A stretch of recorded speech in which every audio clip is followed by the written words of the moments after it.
Welcome to a special edition of Grady Newsource. I'm Celia Palermo. I'm Miles Moratis. We're joined by the founder of OZY Media here today, Carlos Watson. Thank you so much for joining us here. My pleasure. To talk with us a little bit about OZY and what you guys do and how you got started. But I'll hand it off to Miles to begin our conversation. Yeah, so OZY, kind of like a brand new media organization here starting in 2013, so really new. The first thing here right off the bat is, what is the goal of OZY, being a brand new media entity right now? You know, Miles, it's funny. There are a lot of places people can go to for their news, right? You go to Twitter, you go to New York Times, you go to USA Today, you go to Atlanta Journal-Constitution. But I started to feel a few years ago that although I had lots of places I could go to, most of them really focused hard on the same 4 or 5 stories. And I thought, that's kind of crazy. The world is so diverse. There's so much going on. Yes, I want to know about Syria. Yes, I want to know about the unfortunate guy being dragged on the United Airlines flight, but there are also other things that I want to know as well. And so I started to think, what would it look like if someone tried to reimagine the news? What would it look like if someone said, while what's there is good, there's something that might even be magical that we haven't seen yet? And so with that, we created OZY. And the idea behind OZY were 4 big pieces. One is, could we catch really curious people up on the day's big stories, but do it fast, do it smart, almost as though you were the president. And so we called it the Presidential Daily Brief. Once we caught you up, we thought the real magic was vaulting you ahead, profiling the new and the next. And that might mean rising stars, that might mean new trends, that might mean really cool books or movies to read or watch. But could we be the place that told you things not a minute ahead or an hour ahead, like on Twitter, but could we introduce you to the next LeBron or the next Sheryl Sandberg 3, 6, 12 months before they normally hit the mainstream? So that was the second big piece. The third thing is, we really believed early on that style and design mattered. And back when we started, a lot of folks thought, you could just be the Drudge Report. Doesn't really matter what you look like. But I think that there are a lot of folks these days that want some style and flavor in everything from their headsets to their thermostats to their clothes to their cars, what have you. And so if you read OZY, if you watch OZY, if you listen to OZY, I hope people will say, I really like the design, really like the flavor. And then last but not least, we believe from the very beginning, if OZY was going to become the first and favorite news choice, not the only, but the first and favorite for our target audience, which I call the change generation, we had to be global. Because you're curious about things from all over the world, right? Your favorite TV shows, your favorite music, places you may want to travel aren't just in the US, they're everywhere. And so if you spend time on OZY, you'll never see an international section. You'll just see rising stars, or fast forward, which is what we call trends, or good shit, which is what we call good shit. so that has been our goal, for 50, 100, one day maybe 1 billion people to become their first and favorite news choice. Absolutely. I know you mentioned not only covering breaking news, but also things that are interesting and feature style pieces. I saw on your website that you distinguish that way between important and intriguing. What's the thinking behind that? How do you do that? I think you need a little bit of both, right? You need some salt and some pepper, right? And some yin and some yang. And so, we know that there are stories, whether it has to do with Syria, whether it has to do with Supreme Court nominations, the economy, et cetera, that are really important and that I need to make sure that I do a good job of making sure that you're aware of.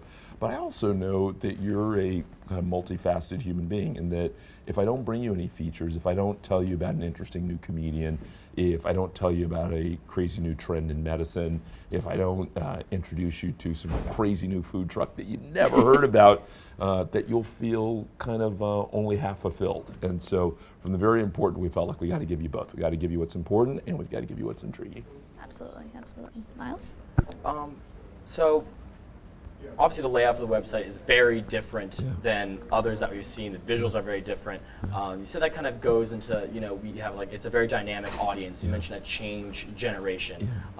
How do you see that audience? How do you guys describe your audience, and what's your strategy to reaching that particular audience? What a great question. So we think about, Miles, less as a demographic, less as just tied to age, and more as a psychographic. It's kind of a state of mind. And so we always say the change generation is for people for whom different is not something they tolerate, but different is something that's actually a benefit. So if you say, hey, Miles, let's go to this restaurant, it's a little bit different, you'll even be more interested to join. Or if you say, Cecilia, there's this kind of different kind of TV show, but I think you may kind of like it, you're going to be more interested in it. And so for those kind of folks for whom different people, different ideas, the difference got a positive connotation, not every time, not all the time, But enough of the time, those are our folks. And are they disproportionately millennials and Gen Xers? They are, but are they only? Nope.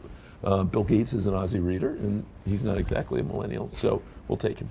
You mentioned millennials being a big audience, but what do you think is the biggest problem the media, especially emerging media, is facing right now? Wow. I probably would say two things. One is there's clearly a credibility issue. I think coming on the heels of the election, which in my mind, the issues were not only about fake news, but also in some cases about thin news, about underreporting, about weak analysis. And I think both legacy players were guilty of that, and frankly, some of the new media companies were guilty of that both. And so I think that's a real issue. And it's particularly true because this is such an important time. Such big things are being revisited, right? Supreme Court justices and how we think about all the rights that the court often rules on, health care, right?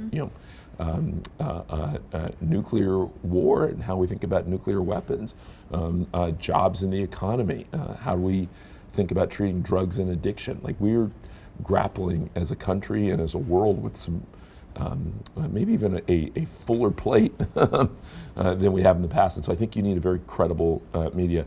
Obviously, I think one of the other challenges too is that the President of the United States is the most powerful person certainly in the country, and you could argue in the world, has to some extent challenged the media, criticized it, referred to it various times as the opposition party. And so whenever that happens, that leads to a more tumultuous, more volatile moment and system. And so I think for the media covering this new presidency, the 45th president of the United States, and all of the things that are going on, has become an even rockier thing than it arguably was when you were covering President Obama or President George W. Bush or President Clinton or President Bush 41. And so I would say those two things: credibility, not just fake news, but thin news, and I would say a volatile, larger environment that involves a new president who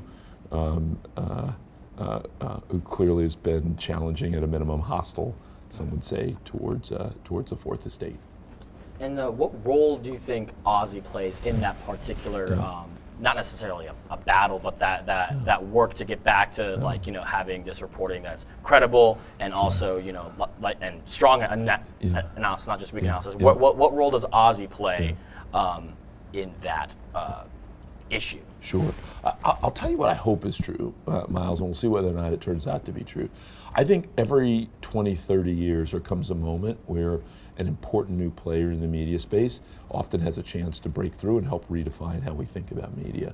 A little over 25 years ago, here in Atlanta, it was CNN on the back of the Persian Gulf War, that went from being a little small institution that some people knew but really wasn't a mainstream part of people's lives, to really a dominant player that people thought about. 40 years ago, it was the Washington Post, which was a sleepy little regional paper, but on the back of Watergate really became a big part of the national and the global conversation, and really helped shape reporting for a generation for a lot of people. Prior to that, people like 60 Minutes and others also had kind of breakthrough moments. And I think another moment is here. And I think the question is, can OZY or someone else, some of the providers we have are smart. Some providers we have are sexy or even silly. A lot of times put BuzzFeed or Mike or some of those guys in the silly. Vice probably would call themselves sexy. I think Vox, the New York Times, others would call themselves smart. But I think the question is, can you give, for a lot of creative people like ourselves, something that is both smart and sexy, right? And can you give them both? Can each of us feel like we're getting the important and the intriguing? You go back to it, and we're getting it in the right way and at the right time. And so, look, I don't think that's easy. I think it's a challenge. It's a challenge for us. As you pointed out, we're 3.5 years old. A lot of times it can take a long time to get there.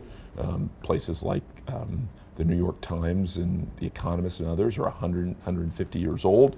Even things like Time Magazine are almost 100 years old. And even things like Vice are 22 years old, or Vox is 14, or And even they feel pretty new. and even those guys feel pretty new, right? So it can sometimes take a real amount of time to earn your way there. But I'm hopeful that OZY can earn her way there. How is OZY monetizing its content? What's the strategy behind that? It's interesting. We went into it, I think, like a lot of people, understanding that advertising might be a meaningful part of how you do it. And so we've been really honored to welcome aboard people like Netflix and Spotify and Hulu and Amazon and other really kind of creative and sometimes really fun advertisers, Gildan, JP Morgan, others. And it's been great to get a chance to work with them in a really good way. But along the way, two other surprising and wonderful things happen. One is when we do these big surveys at the end of every year, our readers and viewers very early on started telling us we love OZY online, but we almost wish we could meet OZY in the real world. And so we realized that there might be an opportunity for us to bring people together and kind of do events, almost like a pop-up magazine. And at first we were going to aim small and do them in the way that Fortune magazine or The Atlantic or Recode or others have done and do it for a couple hundred people. But a very smart woman who worked for the city of New York was like, guys, you're not thinking big enough. She was like, once upon a time, South by Southwest was the most beautiful thing ever. Now it's become kind of sprawly and super big. And so maybe you should aim higher and build something that's big but not too big and that people can come to enjoy. And so sure enough, we've made a 5-year commitment to the city of New York to build something called OZY Fest, which is in Central Park, and last year was our first year. And the best description I heard of it was Ted meets Coachella. And so we mixed everyone from Malcolm Gladwell to will.i.am, from the Broad City Girls to Wyclef and Karl Rove. And so it was a really nice mix, and we're doing that again this year. And so that's the second way we make money. And then the third and interesting thing that's happened is you know how they turn books into movies, whether it's Harry Potter or Hunger Games or what have you. Early on we started getting calls from people who said, I really like this series on OZY. Have you ever thought about turning that into a TV show? And we got really excited. That'd be great. And then we talked to the guys at Vice, and we realized it had taken them about 17 years to get their first big serious TV show. And so we were like, okay, maybe this won't happen anytime soon. But we said, let's go introduce ourselves anyhow, and who knows where this could end up. And sure enough, we got really lucky, and we sold our very first TV show, which is called The Contenders. And we sold it to PBS, who ran 16 episodes in prime time, Tuesday nights at 8. And it did so well that the BBC picked it up and ran it in about 200 countries, which has been great.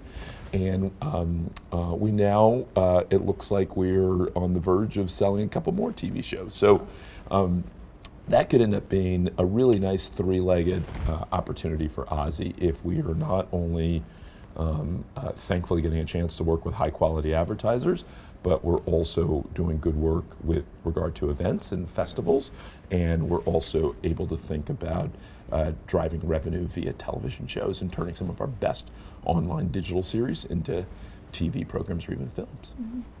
Yeah. Great. Well, I think that's all the time we have. Oh, great. Unfortunately for Not this at all. particular Not at piece, all. but it sounds like you guys are doing some awesome work out there, Thank and you. some great work that's going to be coming over to New York here pretty soon. That's all the time we have right now. Yeah. See you later. I got to say one thing before we go, though. Yeah. OZY loves Georgia, and UGA in particular, because we got a couple of dogs on our team. That's right. Oh, You guys yeah. have Nat Rowe. Nat Rowe. She was at this desk. She's at this very desk, and Nick Foriezos, who Oh, also was part of yeah. your program a year before. So go dogs. OZY loves the dogs, and the dogs should love OZY.com. If you don't love OZY.com yet, join Nat, join Nick, give us a try. Absolutely. Yeah. One last question. Please.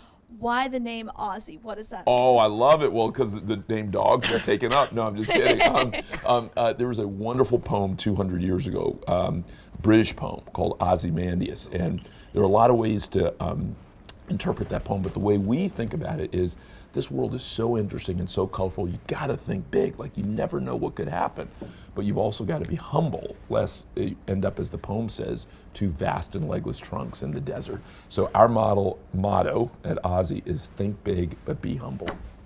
That's really cool. I'm an English minor. That just. Ooh. All Love that. That was awesome. right. Thank you so Thank you much. so Okay, much. all right, Tyler. my Joining pleasure, us. you guys. Thank you for having me. Got to come back. Yeah.